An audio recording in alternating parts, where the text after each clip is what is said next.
Tokeswar, India is a village forgotten by time.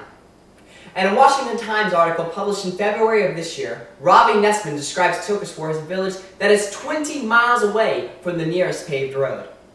It has no running water, no electricity, and no sanitation. Yet what's happening in Tokeswar impacts each of us here today. You see, Tokeswar is in the middle of a war. It's not being fought against hostile people, but against an unseen menace.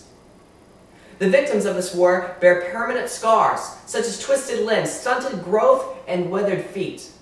Many have died. These are the victims of polio, a virus which attacks the central nervous system and causes paralysis. The World Health Organization's website, accessed on Monday, states that as long as one person is infected with polio, the entire world remains at risk. Although it's literally taken centuries, we are finally gaining ground in a fight against polio. We are close to eradicating polio. We'll be reviewing our efforts in 3 sections. First, we'll see how polio has killed and maimed throughout history. Second, we'll see how polio outbreaks have been significantly reduced. And finally, we'll see how polio eradication is within sight. Let's first take a historical look at polio. Polio has a history of killing and maiming. In an April 2005 article published in the Smithsonian Magazine, Jeffrey Kluger writes that polio once followed a predictable and horrific pattern each summer here in the United States. In the summer of 1916, polio epidemic swept across the nation and infected 27,000 children and killed 6,000. Jonas was only 2 years old at the time, too young to remember the terror. But he did remember the stories and was determined to find a way to combat polio. After 8 years of researching and testing, Dr. Jonas Salk discovered a vaccine that would successfully combat polio in 1955. And this leads us to our second point. Polio outbreaks have been significantly reduced. Kluger goes on to write that in 1956, just 1 year after the introduction of Salk's vaccine, polio cases in the United States were cut in half. Today, the Global Polio Eradication Initiative's website, also accessed on Monday, states that polio has been eradicated in all but 4 countries, represented by the ominous acronym PAIN: Pakistan, Afghanistan, India, and Nigeria. We are certainly making progress in the fight against polio. And this leads us to our third and our final point. Polio eradication is within sight.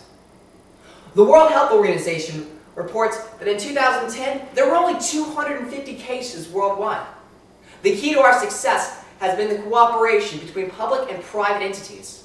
For example, Rotary International's website, accessed on March 7th, states that Rotary has donated $900 million since 1985. Furthermore, the Gates Foundation's website, accessed on Monday, states that Mr. Gates has donated $200 million every year since 2007.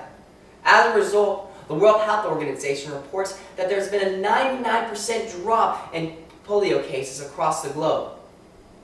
Yet that last 1% has proven to be the most difficult to eradicate. We are making progress in the fight to eradicate polio. In conclusion, let's review the 3 points we covered today. First, we saw how polio has a history of killing and maiming.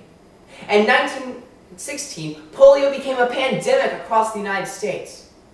But hope arose when Dr. Jonas Salk discovered a vaccine in 1955. And this led us to our second point, how polio outbreaks have been significantly reduced.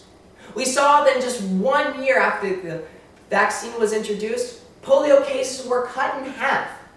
Furthermore, polio today has been eradicated in all but 4 countries represented by the acronym PAIN.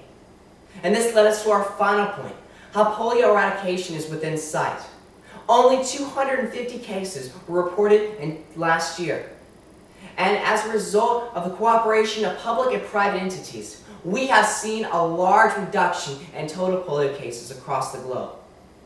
But as long as polio remains active in remote places, such as Tokeswar, India, the entire world remains at risk. But Tokeswar is also a symbol of hope. for it is one of the few remaining battlefields in the fight against polio. Yes, Tokus War is truly a symbol of hope. A hope that one day polio will be eradicated from the world. Thank you.